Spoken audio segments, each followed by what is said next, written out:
The Walt Disney Company tried to freeze Gina Carano's case with what is called a stay. Well, the Carano defense has responded, and we've got an expert here who can tell us what is going on. Let's talk about Ron Coleman and Gina Carano here on That Park Place. Hello, I am Jonas J. Campbell, just some guy on the internet, but here we have the legendary Ron Coleman with us today. Ron, I'm going to introduce you, even though I think you need no introduction. You have tried cases before the Supreme Court. You're a member of the Dillon Law Group, and you're an all-around great guy. I do believe that you might use the word mensch when referring to someone else here, but you're a mensch. I do endeavor to be a mensch. Thank you very much, Jonas. Good to be here as always. So glad to have you on. And if anybody hasn't checked out Ron Coleman's channel there, it's at Ron Coleman Law. It used to be that when I typed in Ron Coleman, it would put in another person who bears a striking resemblance. Sometimes it was difficult to tell them apart, but now that's all sorted out. Ron is brilliant, and you all need to go check out his takes on everything that's going on here. He has also helped out That Park Place in the past on legal matters. Today, though, we are talking about this document, which is actually in response to a different document, but more on that in a moment. This is Gina Carano versus the Walt Disney Company here. This is a response to the defendant's motion to certify for interlocutory appeal under Stay of Proceedings Memorandum of Points and Authorities. For those of you who don't habla español, this is the Gina Carano camp's response to Disney basically trying to stop the case where it stands. Correct. Can you explain that here for the plebs? Yes, I can. Myself? And for the elite as well. Disney lost very hard, as we know, on its motion to dismiss Gina Carano's case, based not on a challenge to California state law, the Unruh Act, which prohibits politically based employment decisions. They lost hard, and they have a lot of exposure now, not financially. This isn't going to cost them a lot of money, but Gina Carano is now in a position where she can proceed with her litigation and not only possibly win it, but also reveal a lot about how Disney makes its political decisions, or rather the political component of how they make decisions in their entertainment business. And in fact, when the litigation was first filed, and then after Gina's success in turning back the motion to dismiss under Federal Rule of Procedure 12b-6 for failure to state a claim, all everybody was saying was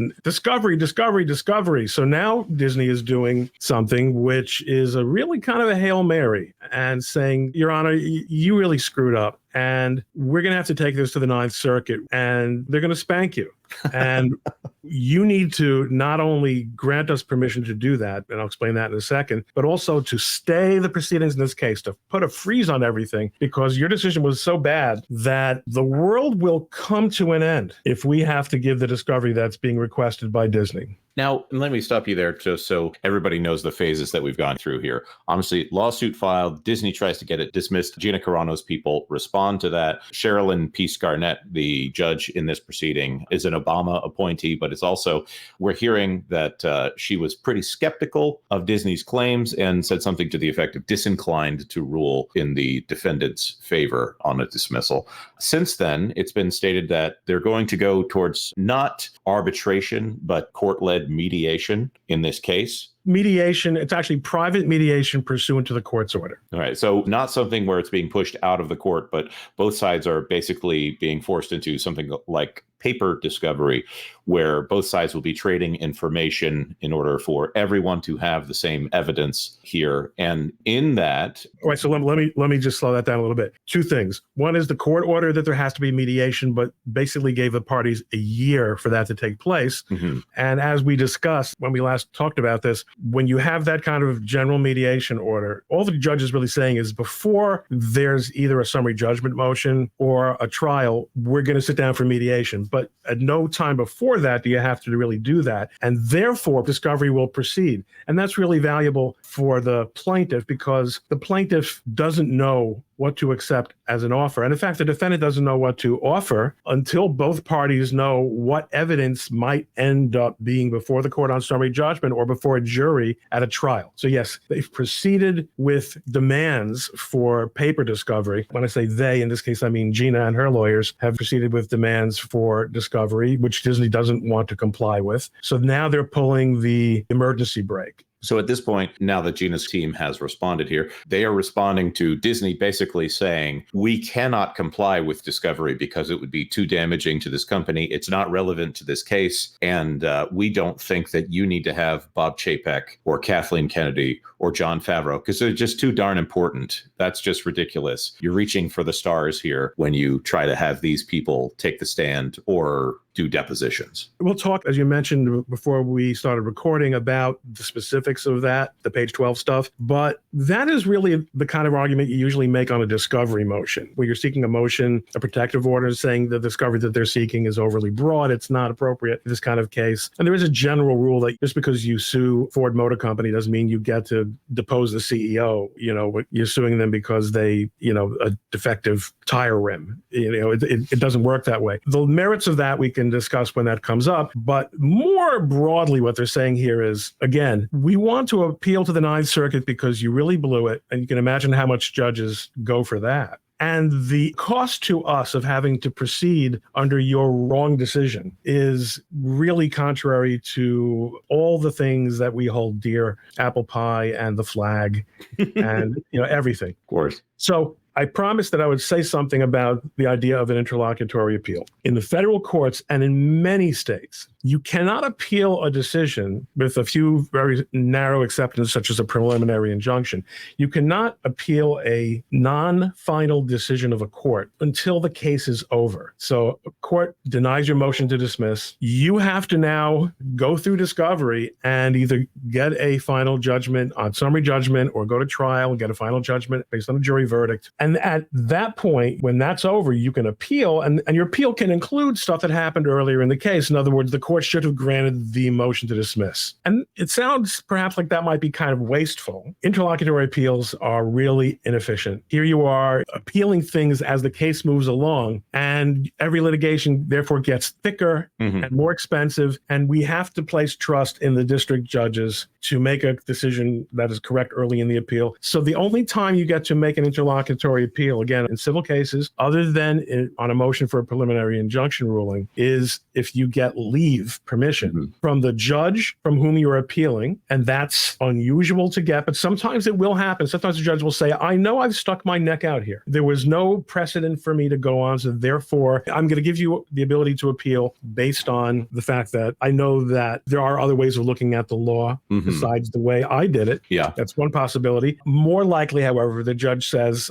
I feel pretty good about my opinion. I think I wasn't really out there so much. So then what the party seeking an appeal, and again, they're two separate things, but they're related, in order to make the interlocutory appeal work for them. In other words, they're trying to avoid disclosure. They're trying to avoid expense in theory. They want to stay also. They want, judge, let's just hold the case right here in place. Those issues are usually going to be decided in a complementary fashion. Once the district court says, no, I'm not giving you leave to appeal because under the precedents, it's extremely rare and it has to be justified by a very, very high standard, you can then go directly to the Court of Appeals and say, this judge doesn't get it. You guys, you're going to get it, right? You're going to hear what we have to say. Very unusual. Very unusual. It happens, but I think Carano's lawyers have made a very good argument here for why it should not happen here. With that being said, I love the first line of what they say down here. Let's get past all of these and look at the numerous cases that they bring up here in order to respond. Delay in justice is injustice. That is a perfect way to start this. It's reminiscent to me of the original complaint here, where they talk about in a galaxy not so far away and all of that, the evil empire of Disney and things like that, starting with a little bit of flair, although this is an excellent argument right here. Delay in justice is injustice there. Well, you will see frequently parties observe the famous, and quote the famous aphorism, justice delayed is justice denied. Why they cited to an 1891 book filled with imaginary conversations. I'd like to know the background on why they made that choice to make this point. But yes, that is coming out of the box. They're saying, if you do what they've requested, this case is basically done for 6 to 12 months. I do like how sassy this here is, that the Disney company believes that they're categorically immune from state anti-discrimination laws because they make expressive art. I think that's an excellent distillation of their argument there and making it absurd. And it's very important because as this brief or memorandum of law are points and authorities, different ways of describing a paper like this that is full of legal argument and authority, Disney basically is taking the position that because they're Disney, because they're in the entertainment business, they are immune from essentially any aspect of anti-discrimination laws, and in this case, the California anti-discrimination law. What they constantly go back to in this filing is Disney has not enunciated how it's harmed by having Gina Carano do the job that she was doing, or by not rehiring her to do the job that she was going to be rehired to until apparently some political interference occurred. Disney's position is we make that call. It's good enough for us to make that call because we're in the expression business, and that's the First Amendment. The First Amendment protects that extra special, and therefore anti-discrimination laws don't apply to us. And what Gina's lawyers are saying, you had the opportunity on your motion to dismiss to argue exactly what the standard is in your company, how things work that makes this a business decision and not a political decision. Not a retaliation decision. Not an impermissible retaliation, because companies can and do retaliate all the time, but under California law, they're limited in doing so if it's based on a political affiliation. Now, it would have really been hard for Disney to do that because it was a motion to dismiss, and they can't really submit factual arguments that contradict the allegations of the complaint that are plausible. But Disney also did not even enunciate a policy, a rationale. Again, what Disney said was, we are in the expression business, and therefore we have complete discretion over what and who we shall be affiliated with in the public eye. And what the judge said in her opinion denying Disney's first motion was, that's too broad. You have to have some basis for saying that what Ms. Carano did can be justified, even according to you, not only on strictly speaking business criteria, but even on First Amendment expressive criteria. All you've really said is we have a right to do it because we're in the First Amendment business, and that's not good enough. And now I'm also going to point out this section. This is the Carano side responding to Disney, and I find it much more interesting to read this side of it than going to Disney's motion. Regarding the specific discovery requests, page 12, as we referenced before. Yeah. Right. Regarding the specific discovery requests of which defendants complain, they go directly to the issues of this case. First, defendants complain that Carano seeks to depose numerous high-ranking Disney officials, including the Walt Disney Company's former chief executive officer, Lucasfilm's current president, and the Mandalorian showrunner. Of course, defendants rely on their former CEO's statements to support their First Amendment defense. Further, they identify 3 senior VPs, Lucasfilm's current president and the Mandalorian showrunner, as witnesses in their initial disclosure. It is odd that they would now claim that a request to ultimately depose these individuals is intrusive. Defendants also complain that Carano has served several third-party subpoenas, yet 2 of those subpoenas are to Carano's own former agent and public relations firm, both of whom are also included in defendants' Rule 26 initial disclosures. Further, defendants have requested that Carano produce documents between them, as these entities are part of discovery. So if I'm reading this correctly, they're basically saying, no, you can't depose these people, even though we want your interactions with these people as part of our evidentiary requests. Yeah, I mean, they're in a catch-22 because Disney is. They have to name these people as witnesses to support their story, but they don't want these people to be subject to hostile questioning. Well, that's the breaks. You're doing business in the United States of America, and that's the way our judicial system works. Even whether it's a criminal case or a civil case, any witness that you want to testify on your behalf is a witness that I can question as well. I think that that's beautiful, by the way. I mean, I don't want to be on the other side of it on the stand one day, but I think as opportunity for truth to come out, I think this is excellent. Also, it's ridiculous that that Disney seems to continuously go for the rules for thee, but not for me defense so many times over and over again, which is essentially the crux of this case, that all of their people, to read that next paragraph, Carano's request for admission, asking if social media posts from other Mandalorian actors align with defendants' values. Disney gets to say whatever they want, and they get to approve of whatever they want, and no one has any consequence on one side, but Gina Carano obviously suffering the consequences of Disney, and I'm going to say Lucasfilm in particularly being a fully captured organization here, where I can't say that what they make is entertainment anymore, but they certainly do own the Star Wars IP. Ron, in all of that there, do you have anything you want to add? You've nailed it. In fact, I think one of the things that comes across in these papers is that, as you say, it's rules for me and not for thee. And also, we really don't want facts to come out here. We're taking a position based on a fairly abstract legal principle, and facts are not our friends. And that's going to be a problem for them, because what the judge really ruled was, Disney, you might end up winning this case. You may very well be able to demonstrate that you did not violate the civil rights laws in California when you fired Gina Carano. But you're going to need facts to prove that, because the allegations are that you did. And there's no automatic we create content, which is probably the best thing we can describe it as. And therefore, we're essentially exempt from the Unruh Act. That is not going to cut it. And because they're going in the teeth of the judge's reliance on the allegations of the complaint, which is exactly what the judge was supposed to do in this context and did do, they're not going anywhere with this. And in fact, what they're also doing, just to give you a sense of, I think, of how desperate they are to avoid having to give this discovery, is giving the judge the opportunity to clarify, and I think her original opinion was quite clear, but to address, in deciding on this motion for a stay and for leave to pursue an interlocutory appeal, to strengthen her ruling by addressing whatever points it might be that Disney thinks it's vulnerable on, so that when they go up to the Ninth Circuit and seek leave for the interlocutory appeal that inevitably the district judge will not grant, they will not have to only contend with her well-reasoned opinion, but also her decision denying leave, in which, again, she will buttress her previous decision. That's the kind of tactical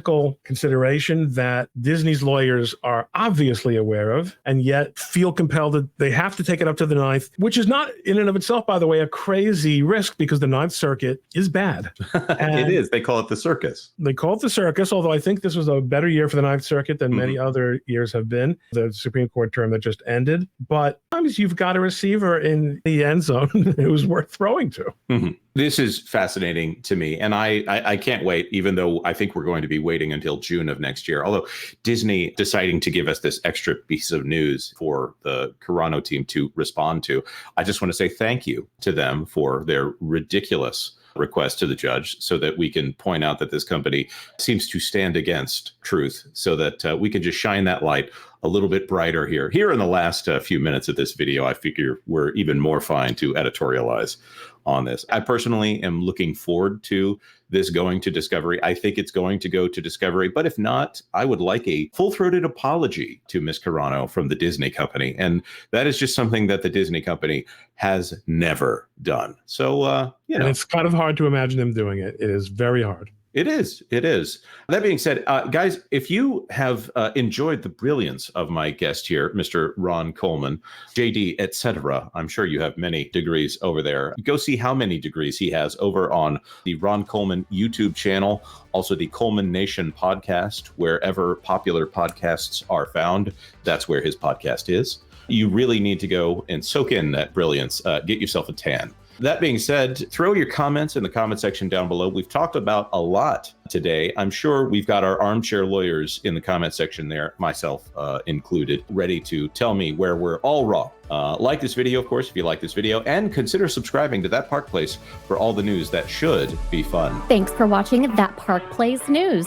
For more information, consider checking out www.thatparkplace.com. And don't forget to subscribe, share, like, and send this out on your favorite social media accounts.